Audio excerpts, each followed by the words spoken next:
Hi, ഇന്നത്തെ വിഷയവും ബിഷപ്പുമായി ബന്ധപ്പെട്ട് തന്നെയാണ്. അപ്പോൾ ബിഷപ്പിൻ്റെ കുറച്ച് കള്ളത്തനങ്ങൾ നമ്മൾ കുറച്ച് മുമ്പ് കഴിഞ്ഞൊരു വീഡിയോയിൽ ചെയ്തിട്ടുണ്ടായിരുന്നു. പക്ഷേ എന്നിരുന്നാലും ചില കാര്യങ്ങൾ എനിക്ക് പറയണമെന്ന് തോന്നി.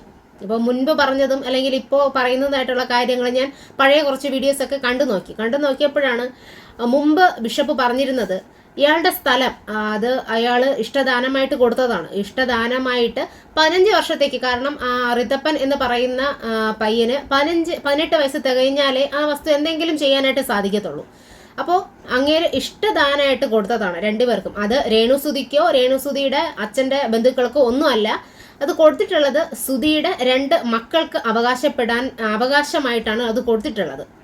ഇത് ബിഷപ്പ് തന്നെയാണ് വന്ന് പറഞ്ഞിട്ടുള്ളത്. പിന്നെ അയാളുടെ വസ്തുവിന് ഇപ്പോൾ വില ഇടിഞ്ഞു പോയി, ഈ ഞങ്ങളുടെ വസ്തുവിൽ ഇപ്പോൾ താമസിക്കുന്നത് ഇങ്ങനത്തെ ഒരു ഫാമിലിയാണ്, എനിക്ക് എന്തെങ്കിലും സംഭവിച്ചു കഴിഞ്ഞാൽ അതിൻ്റെ പൂർണ്ണ ഉത്തരവാദിത്വം രേണുസുതി എന്ന് പറയുന്ന വ്യക്തിയും അവരുടെ പിതാവ് തങ്കച്ചനുമാണ് എന്നാണ് അയാൾ വന്ന് പറഞ്ഞിട്ടുള്ളത്. എന്നിട്ട് ഈ ഒരു വ്യക്തി ഇപ്പോഴത്തെ ഇന്റർവ്യൂവിൽ പറയുന്നത് കിച്ചുവിന് വേണമെങ്കിൽ അവിടെ താമസിക്കാം, ഒരു മുറി അവിടെ കൊടുക്കാം. അപ്പോൾ ഇതിൻ്റെയൊക്കെ പിന്നിൽ അല്ലെങ്കിൽ ഈ പറയുന്നതിന് പിന്നിൽ അവരുടെ രേണുസുതിയും കുടുംബവുമായിട്ടുള്ള എന്തെങ്കിലും ബ്രെയിൻ വാഷോ അതിൻ്റെ കാര്യങ്ങൾ എന്തെങ്കിലും ഉണ്ടായിരിക്കാം. എനിക്കതാണ് ഫീൽ ചെയ്തിട്ടുള്ളത് കേട്ടോ. ആ ഒരു രീതിയിലുള്ളൊരു വളച്ചൊടിച്ച് അല്ലെങ്കിൽ പൊതിഞ്ഞു കൂട്ടിയുള്ള ഒരു സംസാരം, അല്ലെങ്കിൽ എന്തെങ്കിലും വിഷയം അറിയാമെന്നുണ്ടെങ്കിൽ അത് തുറന്നു പറയുക, അല്ലാതെ ഭീഷണി മുഴക്കി അതൊരു സംസാര വിഷയം ആക്കാതിരിക്കുക. പിന്നെ കിച്ചുവിനായിട്ട് അല്ലെങ്കിൽ കിച്ചു എന്തെങ്കിലും വിഷയത്തിൽ അവൻ എന്തെങ്കിലും തെറ്റ് ചെയ്തിട്ടുണ്ടെങ്കിൽ അത് മാതാപിതാക്കളുടെ വളർത്തു ദോഷമാണ്. കാരണം ഇവിടെ പൊതുവായിട്ട് എല്ലാവരും പറയുന്നത് തന്നെയാണ്. കാരണം ആൺപിള്ളേർക്ക് ഒരുപാട് അമിതമായിട്ട് പൈസ കൊടുത്താലും അത് ദൂർത്ത് തന്നെയാണ്. ചോദിക്കുമ്പോൾ പൈസ കിട്ടിക്കഴിഞ്ഞാൽ അത് അവർ വഷളായി തന്നെ പോകും. അതിന് എന്തായാലും രേണുവിൻ്റെ ഭാഗത്താണ് തെറ്റെന്നേ ഞാൻ പറയത്തുള്ളൂ. കാരണം വളർത്ത് അമ്മയായാലും ആര് തന്നെ ആയിരുന്നാലും അവർ വളർത്താത്തതിൻ്റെ പേരിലായിരിക്കും, അല്ലെങ്കിൽ അവർ നല്ലവണ്ണം നോക്കാത്തതിൻ്റെ പേരിലായിരിക്കും അവൻ ഇത്രയധികം പ്രശ്നങ്ങളുള്ളത്. കാരണം ഇപ്പോൾ അവൻ നല്ല രീതിയിൽ ഒരു ജീവിച്ച് പൊക്കോണ്ടിരിക്കുന്നു. നല്ല രീതിയിൽ അവൻ യൂട്യൂബായിട്ടും ഇൻസ്റ്റാഗ്രാമിലും അല്ലെങ്കിൽ അവൻ്റെ ഡ്രസ്സിൻ്റെ ബിസിനസ് ആയാലും അത് നല്ല രീതിയിൽ അവൻ ചെയ്തുകൊണ്ടിരിക്കുന്നു. വീണ്ടും ആ പയ്യനെ ഉപദ്രവിക്കാതെ നിങ്ങൾ നിങ്ങളുടെ കാര്യം നോക്കി ജീവിക്കണം.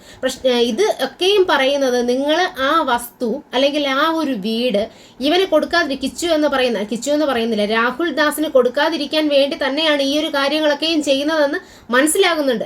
കാരണം രേണുസുതി കഴിഞ്ഞ ദിവസം സ്റ്റോറി ഇട്ടിരുന്നു, റിതപ്പനെ ആർക്കും ഇനി കൊടുക്കത്തില്ല, ആരും അവന്റെ മേൽ അവകാശം ചുമത്താൻ വരരുത്, അവന്റെ പേരും പറഞ്ഞ് ആരും റീച്ചുണ്ടാക്കാൻ ശ്രമിക്കരുത്. ആരും ചോദിച്ചിട്ടില്ലല്ലോ. അപ്പോൾ ഈ കിച്ചു ഇടയ്ക്കൊക്കെ വന്ന് കാണാറുണ്ട്, അവന്റെ അനിയനെന്ന രീതിയിൽ വന്ന് കാണാറുണ്ട്, അവന്റെ ഇഷ്ടത്തിന് അല്ലെങ്കിൽ അവന്റെ ഒരു സന്തോഷത്തിന് വേണ്ടി എന്തെങ്കിലും ചെയ്തു കൊടുക്കാറുണ്ട്. അല്ലാതെ അവൻ വേണമെന്നോ അല്ലെങ്കിൽ അവനെ കൊണ്ടുപോകുമെന്നോ ആ ഒരു തരത്തിൽ ആരും സംസാരിച്ചിട്ടില്ല. നിങ്ങളുടെ മകൻ നിങ്ങൾ തന്നെയാണ് അവരെ നോക്കേണ്ടതും എല്ലാം. അപ്പോൾ മുൻപ് വന്ന കാര്യങ്ങൾ അല്ലെങ്കിൽ ആ ഒരു ചിന്തയിലോട്ട് സംസാരിക്കാതെ ഈ ഒരു വിഷയം മാത്രം കിച്ചുവിനെ തരം താഴ്ത്തുന്ന തരത്തിലേക്ക് മാത്രമാണ് നിങ്ങൾ ബിഷപ്പായിരുന്നാലും രേണുസുതി ആയിരുന്നാലും എല്ലാവരും സംസാരിച്ചു കൊണ്ടിരിക്കുന്നത്. പെണ്ണുപിടി ആയിരിക്കാം, ചിലപ്പോൾ മദ്യപാനായിരിക്കാം, എന്ത് തന്നെ ആയിക്കോട്ടെ, ആ പയ്യൻ ആ ഒരു സ്ഥിതിയിൽ നിന്ന് പിന്നെ മെച്ചപ്പെട്ട് വന്നിരിക്കുകയാണ്. പിന്നെയും അതിനെ താഴോട്ട് പോവാൻ അനുവദിക്കാതിരിക്കുക. ഈ ബിഷപ്പ് എന്തുമാത്രം കള്ളത്തനങ്ങൾ പറഞ്ഞിട്ടുള്ളത്. രേണുസുതിയുടെ ഒരു യൂട്യൂബ് ചാനൽ ഉണ്ടെന്ന് തോന്നുന്നു. പക്ഷേ രേണുസുതി ലൈവ് പോകുന്നതറിയാം, രേണുസുതിയെ മൊബൈൽ തുറന്ന രേണുസുതിയുടെ വീഡിയോകൾ വരുന്നതറിയാം, എല്ലാം അറിയാം.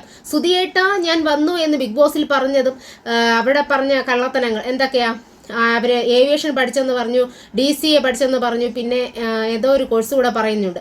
പക്ഷേ ഇതിനെല്ലാം പുറമെ ബിഷപ്പ് മുൻപ് പറഞ്ഞ കാര്യം SSLCയുടെയും +2ൻ്റെയും സർട്ടിഫിക്കറ്റ് ഈ ബിഗ് ബോസിന്റെ സമയത്തോ മരിച്ചതിന് ശേഷമാണ് SSLCയുടെയും +2ൻ്റെയും സർട്ടിഫിക്കറ്റുകൾ കൊണ്ടുവന്നതെന്ന്.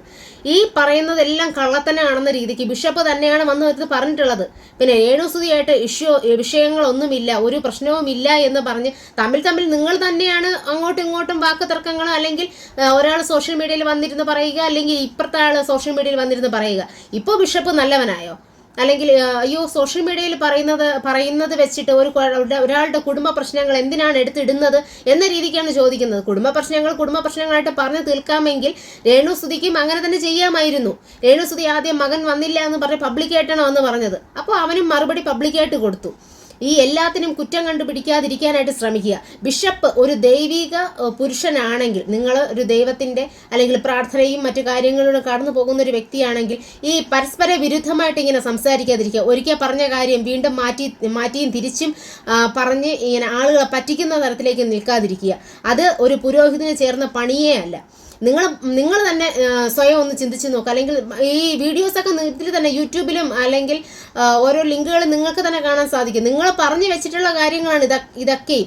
അതൊരിക്കലും മാഞ്ഞു പോകത്തില്ല. ഈ സോഷ്യൽ മീഡിയയിൽ ഇപ്പോൾ ഞാനായാലും ശരി, ഞാനൊന്ന് പറഞ്ഞു കഴിഞ്ഞാൽ അത് യൂട്യൂബിൽ ഇങ്ങനെ തന്നെ കിടക്കും. അത് നമ്മൾ ഡിലീറ്റ് ചെയ്താൽ മാത്രമേ അത് ഡിലീറ്റ് ആവുകയുള്ളൂ. ഡിലീറ്റ് ആയില്ലെങ്കിലും മറ്റൊരാളെയിൽ ഈ ഒരു വീഡിയോ ഉണ്ടെങ്കിൽ അത് എന്തായാലും അത് പുറത്തു വരെ തന്നെ ചെയ്യും. അപ്പോൾ നിങ്ങൾ പണ്ട് പറഞ്ഞ കാര്യങ്ങളും ഇപ്പോൾ പറയുന്ന കാര്യങ്ങളും തമ്മിൽ അത് അംഗീകരിക്കാൻ പലർക്കും പല ബുദ്ധിമുട്ടുകളും ഉണ്ട്. ദയവ് ചെയ്ത് ഇങ്ങനെ ഒരു സംസാരങ്ങളും വിഷയങ്ങളും ഉണ്ടാവാതിരിക്കാൻ ബിഷപ്പ് പ്രത്യേകമായിട്ട് ശ്രദ്ധിക്കുക.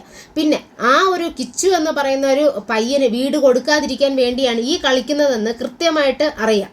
അത് നിങ്ങൾ കൊടുക്കണമെന്ന് ഇവിടെ ആരും പറയുന്നില്ല. ആ ഒരു പയ്യനെങ്കിലും ഋതപ്പനെങ്കിലും നല്ലവണ്ണം ഒന്ന് നോക്കിയാൽ മതി.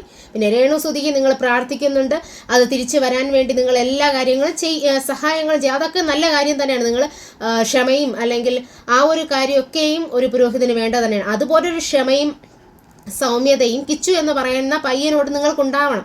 അവർ പറയുന്ന കാര്യങ്ങൾ മാത്രം വെച്ച് നിങ്ങൾ സംസാരിക്കാതിരിക്കുക. ഓക്കെ, ഇനി ആ ഒരു പയ്യനെ അല്ലെങ്കിൽ ആ ഒരു പയ്യനെ കേറ്റില്ലെന്നോ അല്ലെങ്കിൽ അഹങ്കാരമാണെന്നും പറയുന്നവരോട് നിങ്ങൾ അതിനെ ഒന്നും എതിർത്ത് സംസാരിക്കാൻ അല്ലെങ്കിൽ അതൊന്നും അത് ആ ഒരു രീതിക്ക് നിങ്ങൾ സംസാരിക്കാൻ ഇടവരുത്താതെ വണ്ണം അതൊരു നല്ല രീതിയിൽ കൊണ്ടുപോകാം. അമ്മയും അവരുമായിട്ടുള്ള ബന്ധം അല്ലെങ്കിൽ അത് വേണ്ടാന്നുണ്ടെങ്കിൽ അത് അങ്ങനെ തന്നെ ഇരിക്കട്ടെ. കാരണം രേണുസുതി വന്ന് പറഞ്ഞിരുന്നല്ലോ, ഇനി എനിക്ക് ആരെയും കണ്ടിട്ട് ഞാൻ ചത്താ പോലും വന്ന് കാണണ്ട, തിരിഞ്ഞു കാണണ്ട. അത് അവരുടെ ഫാമിലി മാറ്ററായിട്ട് അത് ഇഷ്ടമുണ്ടെങ്കിൽ മിണ്ടുകയോ സംസാരിക്കുകയോ എല്ലാം ചെയ്തു പോട്ടെ. അവർ ഇനി സോഷ്യൽ മീഡിയയിൽ വന്ന് അവരുടെ ഫാമിലി ആയിട്ട് വന്ന് സംസാരിക്കാതിരിക്കുക.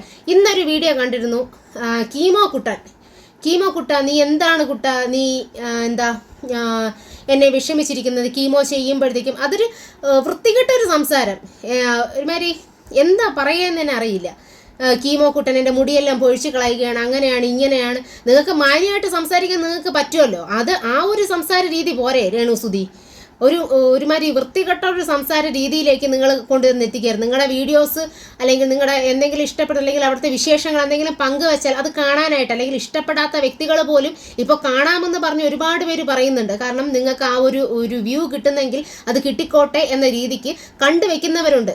പക്ഷേ നിങ്ങൾ ചെയ്യുന്നത് ഒരുമാതിരി വൃത്തികെട്ട പരിപാടിയാണ് നിങ്ങൾ ചെയ്യുന്നത്. കീമോ കുട്ടനെന്നും വിളിച്ച് ക്യാൻസർ മുടി പൊഴിയുന്നു പറയുന്നത്, അത് പറയുന്നതിനൊരു രീതിയുണ്ട്.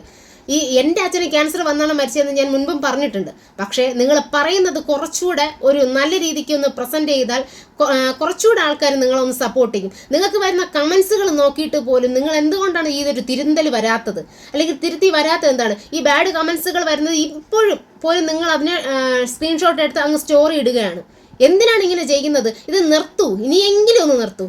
ദയവേത് ഇതുപോലുള്ള സെന്റിമെന്റ്സും അല്ലെങ്കിൽ അതേപോലത്തുള്ള ഒരു വീഡിയോസും ഒഴിവാക്കി കീമോ കുട്ടനെന്നും ഇതൊക്കെ വിളിക്കുന്നതൊന്നും നിർത്തിയിട്ട് നിങ്ങൾ മാന്യമായിട്ട് വീഡിയോ ചെയ്യാനായിട്ട് ശ്രമിക്കുക. ഓക്കെ.